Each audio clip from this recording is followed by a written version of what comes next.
If you're bored, hey, why not watch a video?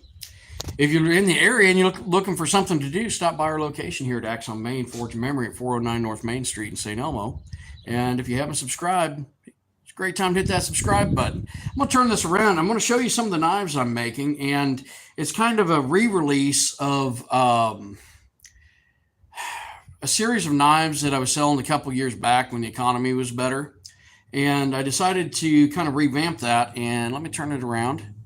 I've been ordering sheaths so I can cover enough, but you'll notice the poured pewter fittings on the hunters here. And I have been doing a lot of stag. Most of that's elk antler, some of it's whitetail, just a matter of what I've got in stock and what looks cool. So what I'm going to do, I'm going to go ahead and grab some safety glasses. Actually, before I do that, oh, that's the ceiling. Let's come out here and I'll show you some of the knives that are in the process of being finished. And you can see here, there's some Zeracoti that has been cleaned down some, and then some Bacote that frankly is just pretty well in the rough. So it gives you an idea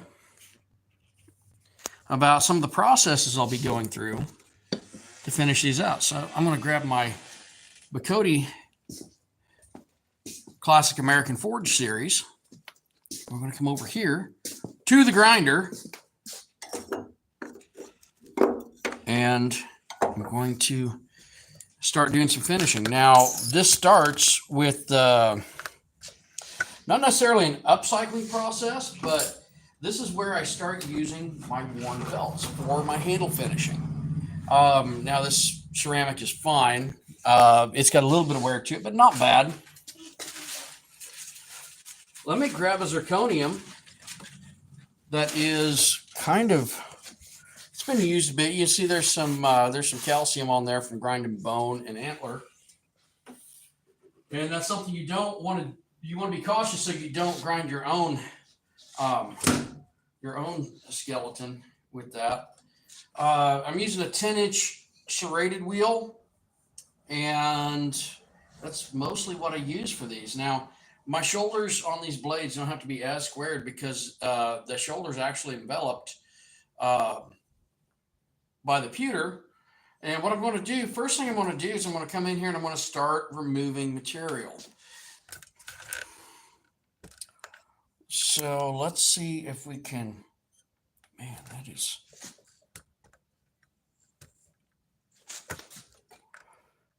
trying to find a good angle here, and I think that's about as good as it's going to get right now. There we go. So, taking little bites, you don't apply too much pressure. They start to eat away at some of that pewter.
flatten that side out, then go to the other.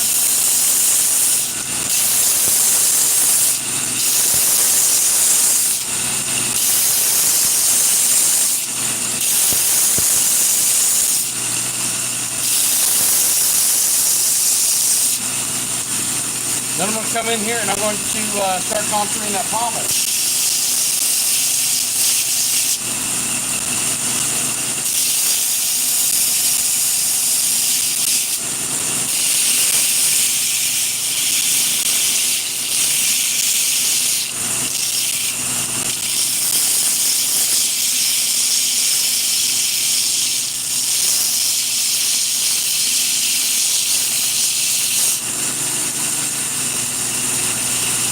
And now I need to do some shaping here. It's feeling pretty good in the hand so far.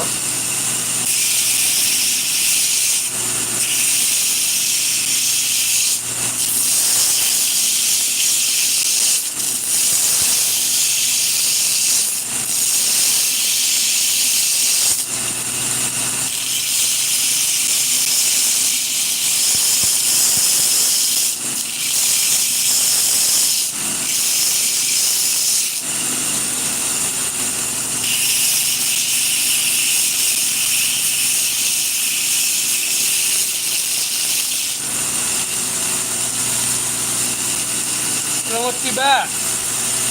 Classic early American style, a little bit of European influence. I want to go ahead and take this down right here. Pretty quick. And now my rough grind is pretty well complete on this. I'm taking in a little more on the bolster.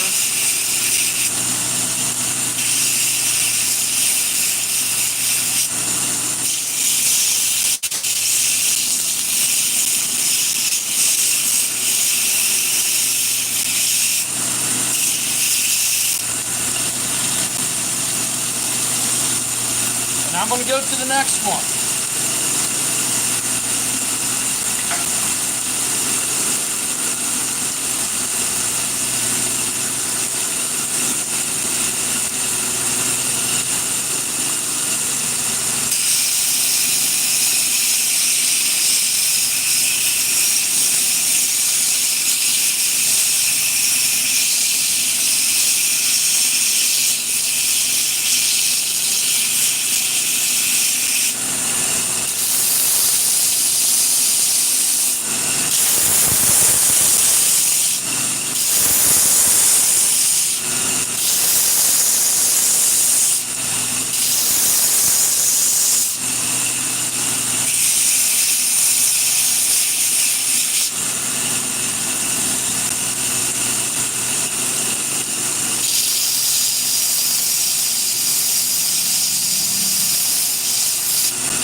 I really like the grain on this wood.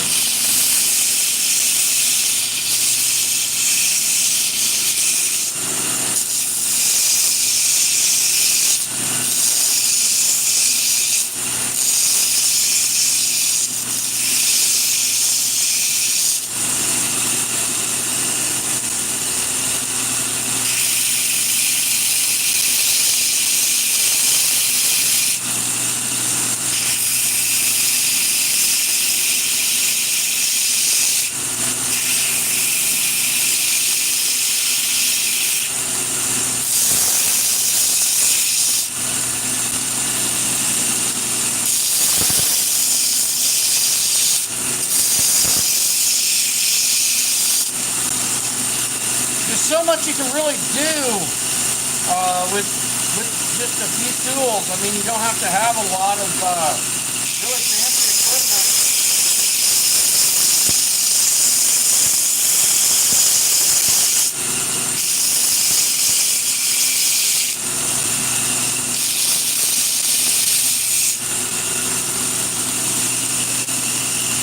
pretty good. We're going to go ahead and take that pommel down now.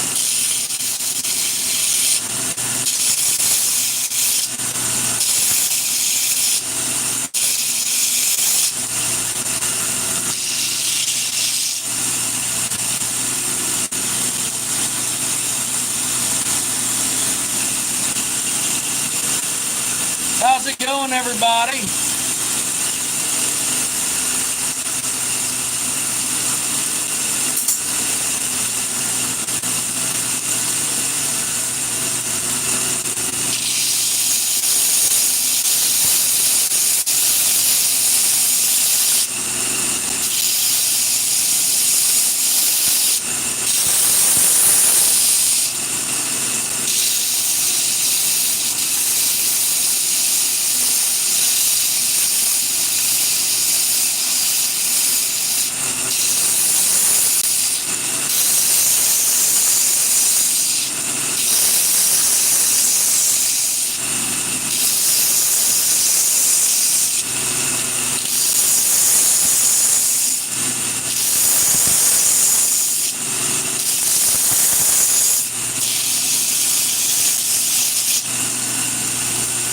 We see that knife starting to take shape.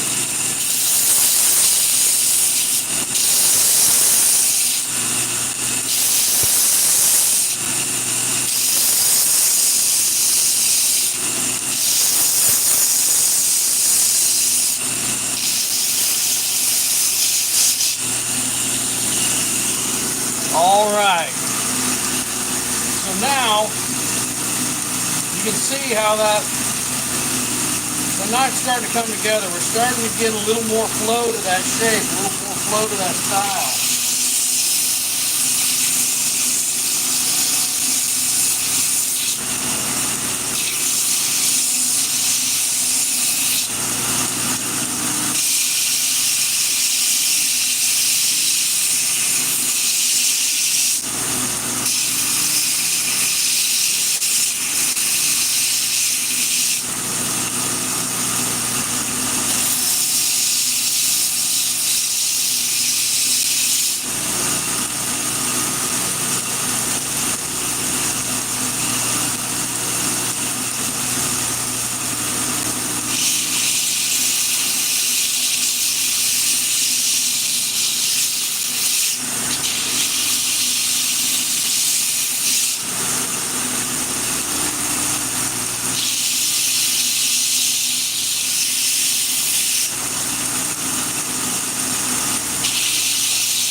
Cleaning up that pommel.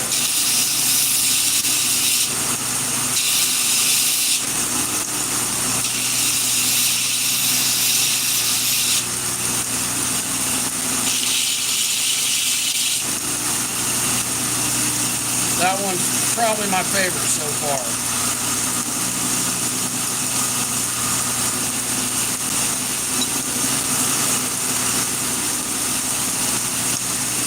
All right. So this next piece, and if you guys haven't subscribed yet, please hit that subscription button. This next piece, I had to re-pour the pommel. There was a little bit of a defect in the wood, so I put some wood filler. We're going to see if that works, if I'm going to have to fix that. I bet I'm going to have to add some more wood filler.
far.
Really liking the grain on that.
So, next step of the process, I'm going to go ahead and I'm going to put on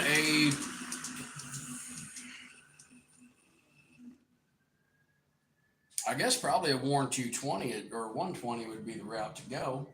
And then I'll finish up with one of my Scotch Brights, most likely a blue, and clean that up. And I've got 8 knives to do like this, but that gives you an idea about the processes it takes to go from one just kind of a rough finish blade, or not rough finish blade, a rough finish knife assembly by doing the poured pewter on up to something that's looking pretty nice. And I'm liking how that's coming out. So let's come over here for a moment. How's everybody doing? Hope you're having a good Easter. We're actually open here today at Axon Main Forge and Memory. Dirt on me, sawdust. But you see how that's starting to come together. Now this one does have a little bit smaller handle, but for an EDC, for a hunting knife, for a small camp knife, that's going to work pretty good right there. And this reminded me kind of some of the knives like maybe my grandpa would give me when I was younger, when I was getting into knives, that some of the parts were missing and so forth. But how I would imagine that those originally looked, and there's still some adhesive from the HVAC tape and so forth on these, but they're coming along nicely. Another little kind of youth-sized, not quite burden trout, but kind of put you in mind of it. Just a nice little classic hunter. And the Classic American Forge series is what we have here, people. So right there, I still got to say that might be my favorite. It's just a straightforward, very basic utilitarian piece, little wider blade, file steel blade. And I like that Bacote. And when I oil that, the Bacote looks really good. So there you go. All right. So what I'm going to do next, and I've got to be kind of cautious about how I go about this. Um, damn shirt keeps coming untucked. Uh, Now I'm going to take my worn belt, and it's still got enough grit to do quite a few handles like this. So I'm going to set this aside to use a little bit later. And do I have? Oh, it's not bad. Let me find something. I have that something right here. Now, once upon a time, this was a 2-inch wide 120, and it's been used enough that it's quite loaded up, and you can see it's shiny. It has a metallic sheen to it, and that's from the pewter that's loaded into it, as well as I see I've been grinding some horn on this because it's got that white coloration to it. Let's go ahead.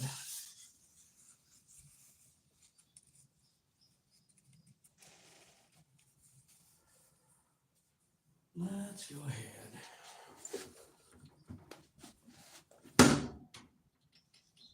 and get that set up. Now, I'll probably be doing some slack work with this just a little bit. In some cases, you know, I might want it a little closer over here to the edge. I'm using a scalloped wheel. I get a better finish that way. So let's go ahead. That adjust.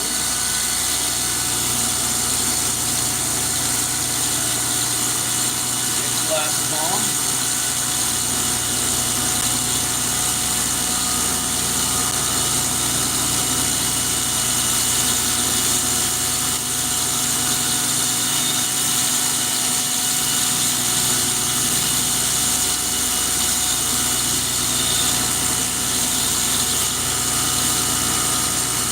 We're going to take out some of those deeper scratches.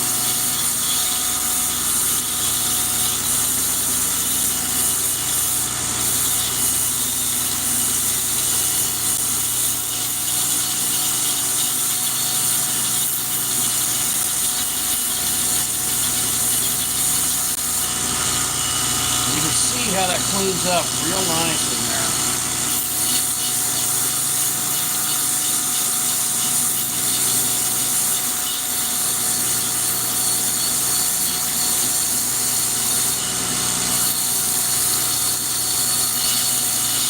But that'll clean up even better once I use a surface conditioner.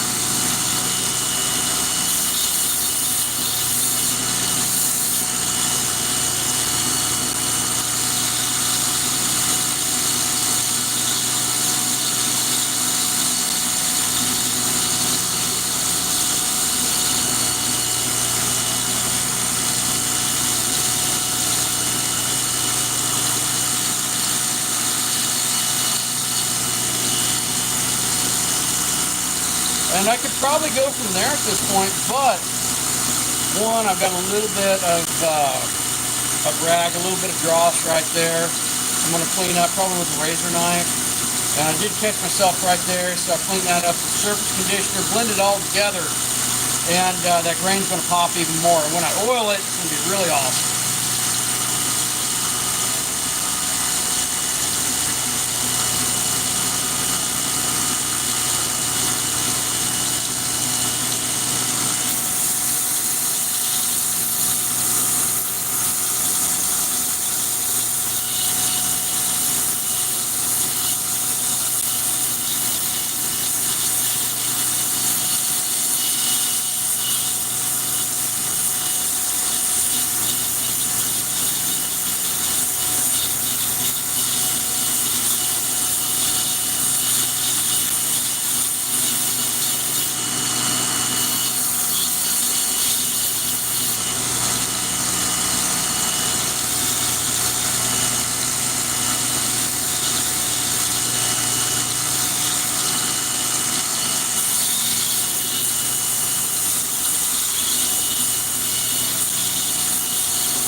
And it's important to check to see how that fits your hand if you're doing this. Uh,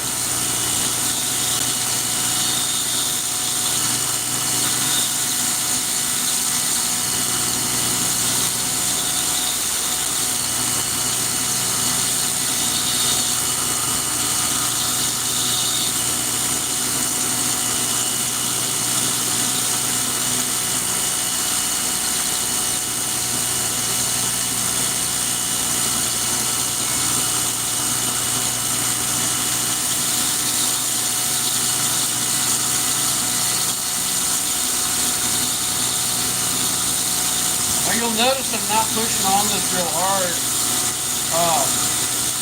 Letting the machine do the work, not jogging it down or anything.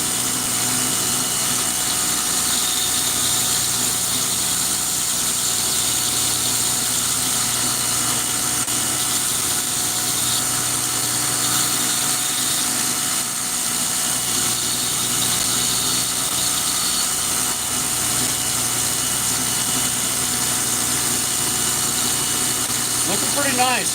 Last step, of course, is going to be sharpening, marking the blade. Because I got some adhesive, maybe a little bit of corrosion on here I'm going to clean off.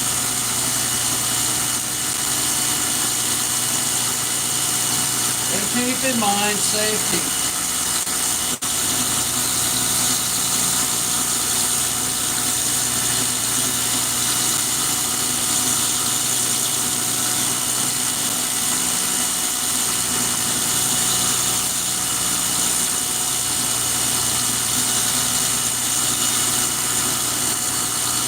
Like when I'm doing Damascus before cuter, I usually put an aluminum tape barrier on here just so that I don't catch that little nick right there.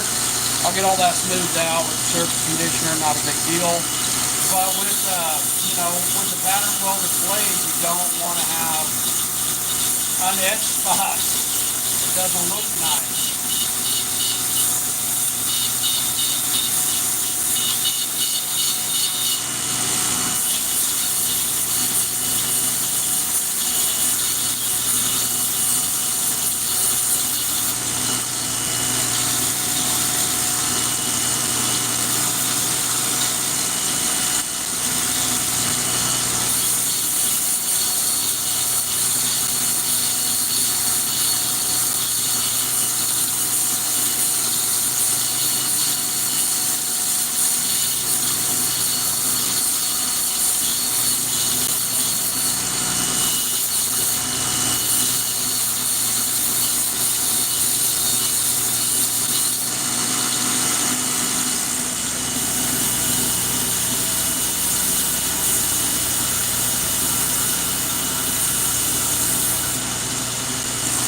Sorry, I had to get under there to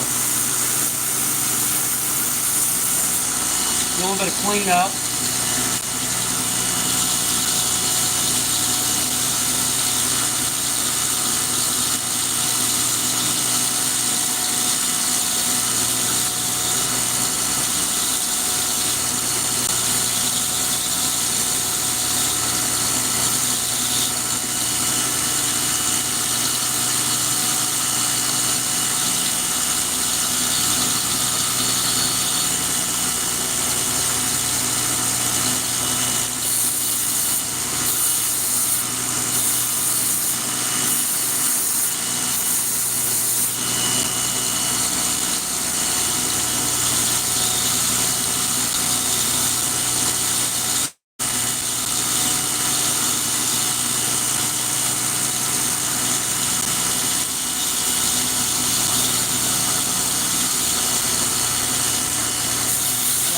Little bit of competing grind on the handle, so there's a ridge I want to get rid of. That's better.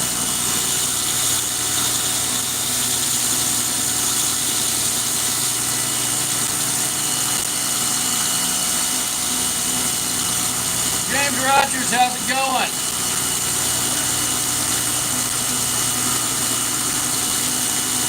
So now we're going to clean this one up. We're not going to do all 8 on camera. I'm just going to do the coating. And what I want to do, I'm going to go ahead and we're going to put the surface conditioner on after this, get everything cleaned up, and then because I'm going to oil it. There's no point. I can show you the sharpening, I can show you the marking, but I really want to show you guys how this is going to change.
Alright guys, so that's about where I'm going with that. Now, my next two steps, clean the sawdust off of me. Gotta love that damn sawdust. Okay, so next I'm going to go ahead and I'm going to clean this up with a surface conditioner, which a lot of people call Scotch-Brite. I usually call them Scotch-Brite. Scotch-Brite, it's not Scotch-Brite brand. So I'm going to be using a surface conditioner, a worn blue, which is, a good blue would be, I think, equivalent to a 220. And then I'm going to use some linseed oil on the handles. But first, I'm going to throw this on the floor because that's what I'm going to do.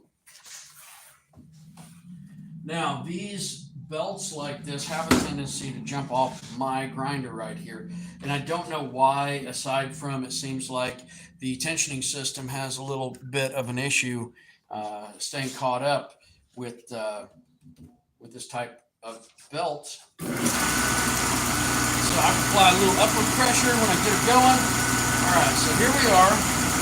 I'll check, make sure I'm good. Let's go ahead, take that surface conditioner down the spine just because. And now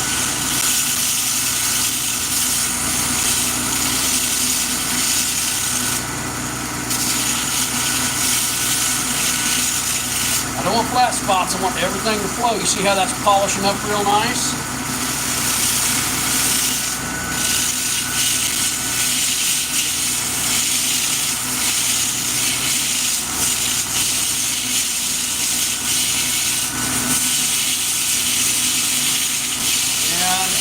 I'm applying moderate pressure. Everything's coming together real nice on this one.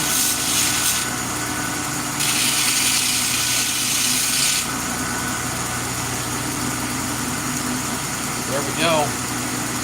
Oh, see a little bit of streaking right there. Not too bad. All right.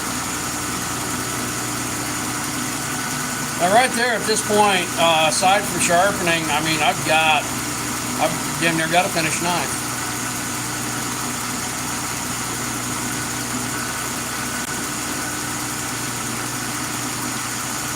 Now I'm going to go with my favorite one right here, and I did get that spine just ever so slightly.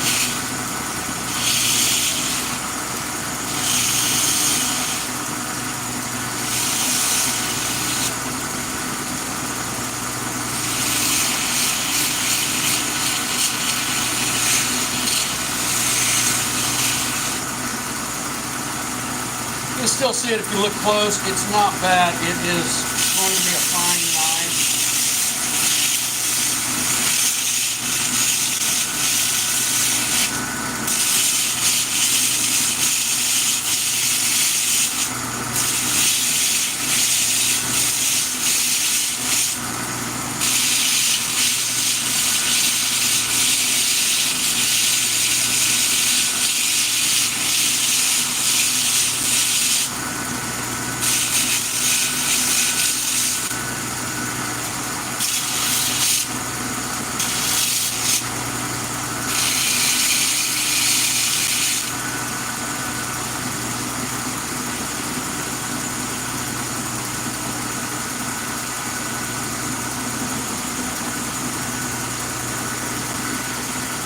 take long on that one.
Boys and girls, here we go.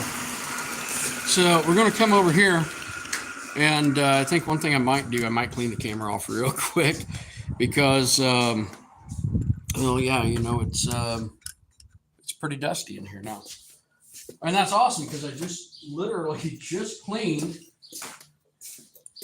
the glass yesterday. Me and Lizzie did. So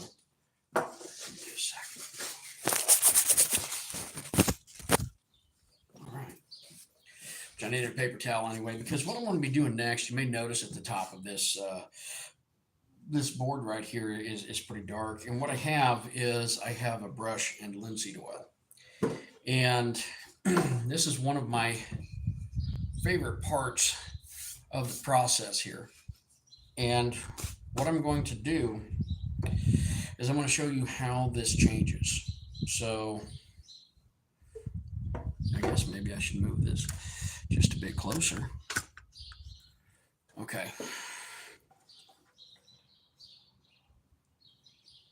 And you can see how the yellows and the earth tones really start coming out on that piece. If you haven't subscribed yet, please do so before the video's over.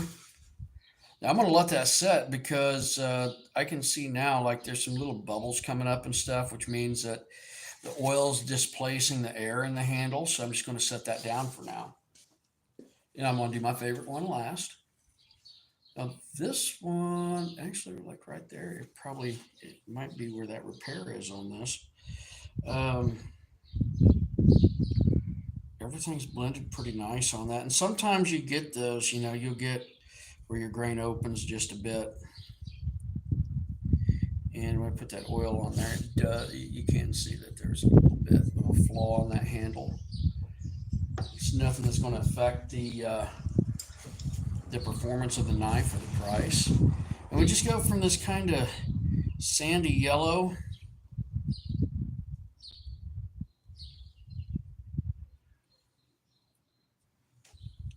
and it comes up.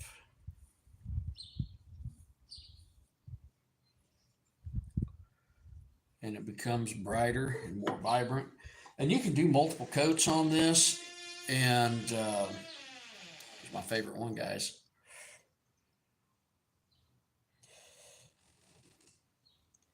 You can do multiple coats on this stuff, and you're going to get different effects. And the cool thing about natural materials like this is that each one's going to be a little different. And now you can do things like you can dye it, you can stabilize it. Cheyenne does some stabilizing. She'll be debuting some of her handle materials soon, as well as a couple that are just a bit unusual. Nothing scary, creepy, or anything like that. Because I mean, we have done some work with human bone and some of that in the past, but she does have some. She does have some interesting natural wood materials that's going to be coming up soon. So now, what I'm going to do, I'm just going to come in here, and I'm going to, yeah. Once you start taking that excess oil off, that's when you see that handle just really look awesome. And sometimes once these are set, I'll go over them with some beeswax or some Renaissance wax. But I gotta say, I like the Bacote. Cheyenne, I was just telling them about soon you will be debuting your line of handle materials. Yes. And some of the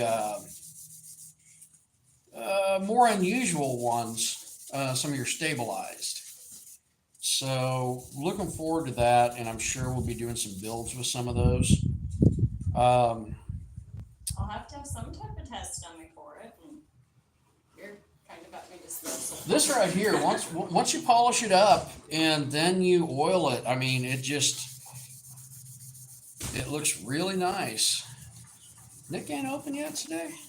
It's Easter. Yeah, but still.